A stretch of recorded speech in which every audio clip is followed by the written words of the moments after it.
আয় আয় কাক ঝটিয়ার মাথা, কোথায় গেলে কাজী বেটা? আগে ভুবন পরিবর্তন চলুন ধর কাজী।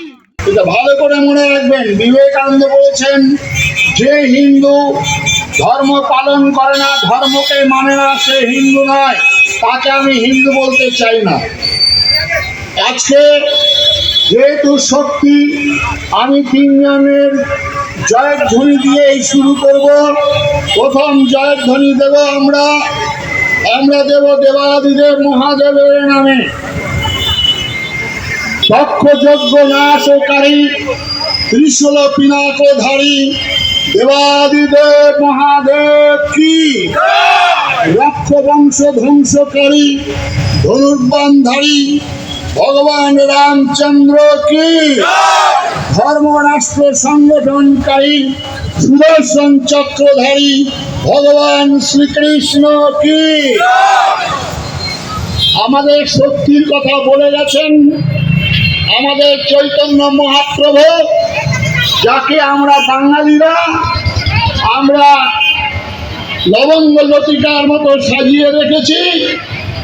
মাল্লি মাল্লি কলসির কানা, তা বলে কি প্রেম দিব না?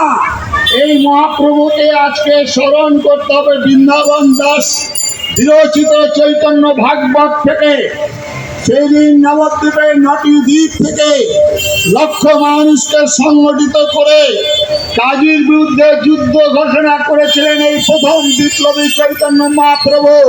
তিনি হুঙ্কার দিয়ে বলছেন, আয় আয় কাক ঝটিয়ার মাথা, কোথায় গেলে কাজী বেটা? আগে ভুবন পরিবর্তন চলুন ধর কাজী, মার কাজী। চৈতন্য মহাপ্রভু বলছেন। পরবর্তীকালে বিবেকানন্দ তিনি জাহাজে চেপে যাচ্ছিলেন, পাদ্রী সাহেব হিন্দু ধর্ম সম্পর্কে নিন্দা করছিলেন।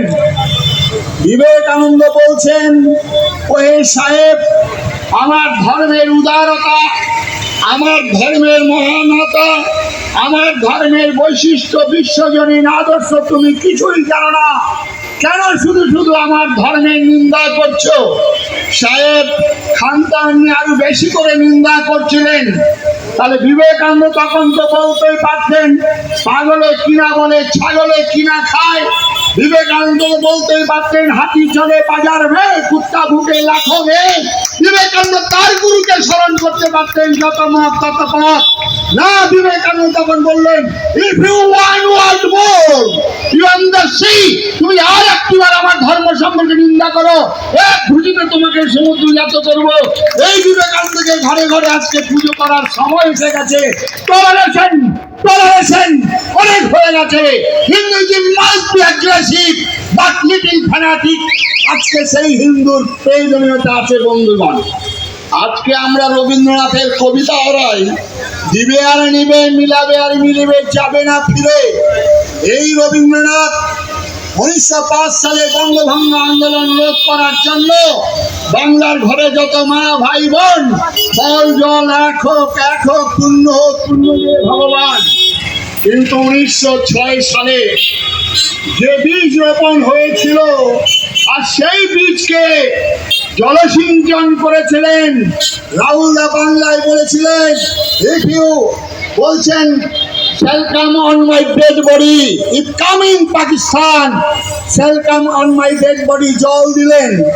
আর একজন ভারতবর্ষের প্রধানমন্ত্রী, তিনি বললেন, demand for Pakistan, it is fantastic nonsense. সেই যে সারে জলে পুষ্পিত হলো। তারপরে এই রবীন্দ্রনাথ দিবে আর নিবে, মিলাবে আর মিলাবে কবিতা লিখলেন না। এই রবীন্দ্রনাথ তখন কবিতা লিখছেন, নাগিনীরা চারিদিকে ফেলেছে বিষাক্ত নিঃশ্বাস, শান্তির ললিত বাণী শুনাইবে ব্যর্থ পরিহাস।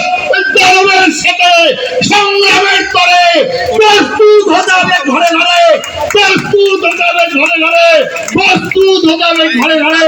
বিদায় নেব, বক্তব্য আর দীর্ঘায়িত নয়। জয় শ্রীরাম। আকাশ বাতাস বাংলার মুখরিত হচ্ছে। যারা জয় শ্রীরাম উচ্চারণ করবেন কি সাধারণ মানুষ, কি রাজনৈতিক দলের নেতা, তাদের কাছে বিনম্র নিবেদন করব, করে জোরে প্রার্থনা করব, আপনারা জয় শ্রীরাম বলার সঙ্গে সঙ্গে ভগবান রামচন্দ্রের আদর্শকে একটু গ্রহণ করার জন্য অনুরোধ করব।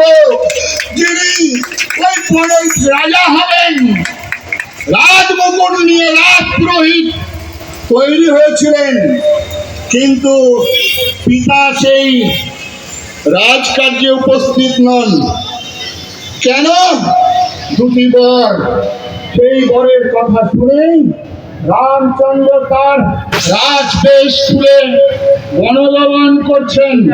আর সেই বনে গিয়ে কি অবস্থা, প্রাণের ভাই লক্ষণ শক্তিশাল, মা সীতা হরণ, আর সেই প্রবল প্রতাপ রাবণের সঙ্গে লড়াই। সেই লড়াই রামচন্দ্র বনের পাড়র ওই আমার গিরিবাসী, ওই আদিবাসী ভাই বন্ধুকে সংগঠিত করে তাদের এঠো খেয়ে বন্ধুত্ব করে হাতে হাত লাগিয়ে ছাতিতে ছাপ মিলিয়ে প্রবল প্রতাপ রাবণের সঙ্গে লড়াই করছেন রামচন্দ্র। আর ভগবান সেখানে নিজে তীর ধনুক ধারণ করেছিলেন। আজকে ভাইরা আছে, যারা আছেন আজকে যে ফাউন্ডেশনের আহ্বানে আপনারা সবাই এসছেন, তাদেরকে বলবো, এক হাতে শাস্ত্র, এক হাতে অস্ত্র, এটাই বাঁচার পথ, এছাড়া কোনো বাঁচার পথ নেই। 14 বছর বনবাসের পূর্তি হয়ে গেছে, পূর্তি হয়ে আসছে। তাই আগামী ডিসেম্বরের 7ই ডিসেম্বর ব্রিগেড গ্রাউন্ডে সাধু সন্ন্যাসীদের আহ্বানে 5 লক্ষ কণ্ঠে শ্রীমদ্ ভগবত গীতা পাঠের আয়োজন। সবাই নিজের নিজের তাগিদে আনবেন। আর সেখান থেকেই 14 বছর বনবাসের পরিসমাপ্তি ঘটিয়ে 26 সালে জয় ভারত মাতার পতাকা উড্ডীন করতে হবে। তাই সবাইকে বলবো, এক হাতে শাস্ত্র যেমন থাকবে, এক হাতে অস্ত্র। আউলা বলতে গিয়ে শ্রীমদ্ ভাগবত গীতার শেষ শ্লোকটাকে আপনারা অনুসরণ করবেন। সেখানে বলছেন, যত্র যোগেশ্বর কৃষ্ণ, যত্র পার্থ ধনুর্ধর, তত্র শ্রী বিজয় ভূতি ধ্রুবা নীতির্মতির মামা। যেখানে যোগেশ্বর কৃষ্ণ থাকবে আর যেখানে ধনুর্ধরী পার্থ থাকবে, সেখানেই জয় অবশ্যম্ভাবী, সেখানেই জয় অবশ্যম্ভাবী। ভয় নাই আর ভয় নাই, জাগিয়া উঠেছে হিমালয় চাপা প্রাচী, গৌরী শিখরে তুহিন ভেদিয়া জাগিছে সভ্য সাচী। আজি যে রাজা কালিশে বন্দী, রাজার কুটিরে প্রতিদ্বন্দ্বী, কংস কারায় কংস হন্তা, জন্মেছে অনাগত, তারই বুক চিরে আসে নৃসিংহ জানে করে পদাহত। আজকে চতুর দিকে, আজকে বলুন, হিন্দু যদি বাঁচতে চাও, হিন্দু বলে পরিচয় দাও। হিন্দুর মান, হিন্দুর দাবি, হিন্দুর অধিকার এক চুল ছাড়িব না, প্রতিজ্ঞা আমার। আর একবার বিদায় নেওয়ার আগে পবিত্র হুতাশনের মতো দাউ দাউ করে জলে প্রমাণ করে দাও, আমরা হিন্দু বাঙালি, আমরা মরিনি, আমরা মরিনি, আমরা মরিনি। দুর্গম গিরি কান্তর মরু দুস্তর পারাবার রঞ্জিতে হবে রাত্রিশীতে। বাঙালি হিন্দুরা হুঁশিয়ার